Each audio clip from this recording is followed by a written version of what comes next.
Dursee magalee ottoon si kadhu ennaa deemtu yoon fakkaata gabbitee akka deebitu.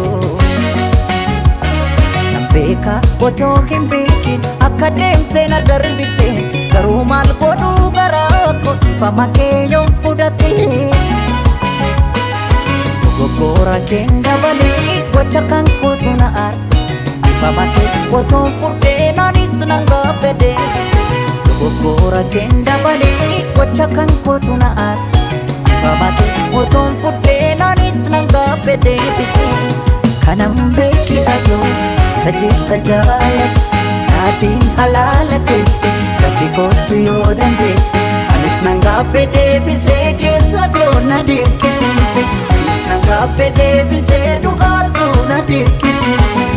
Kanan beeki atoo sajjita jaalatu gati kootu yoo dandeesse yaadiin halaala keesse anis nan gabbadee bisee keessa koo na dirqisiise.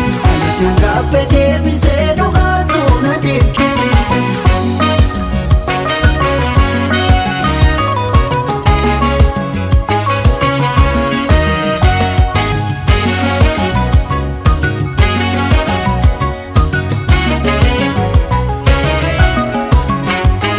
Gargar baanee jiru akka nuuf hin taane nan beeke beekadhu. Waan gabbii keen gabbe ifama keen furdee na waliin jiraadhu.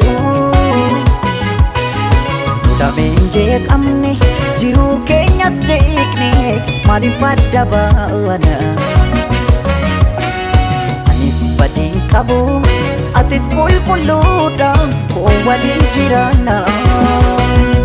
Namni akkamitti of dhokatee miira isaa sobee jiraata. Dhugaa simachuu dadhabee of miidha jiru filata. Jaalalaan nu jidduu jira of sobuun nu baasu beeku. Deebi'i anis sin eegaa nu waliif nu uume Rabbi.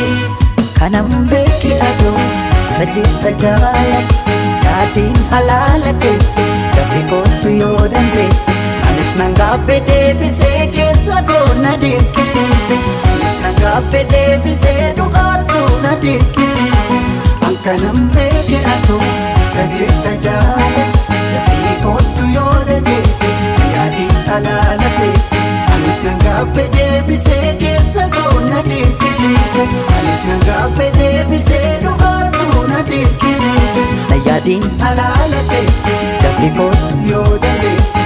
Yaadiin halaala keesse gati kootu yoo dandeesse. Anis nan gabbadee bisee keessa koo na dirqisiise. Yaadiin halaala keesse gati kootu yoo dandeesse. Yaadiin halaala keesse gati kootu yoo dandeesse. Anis nan gabbadee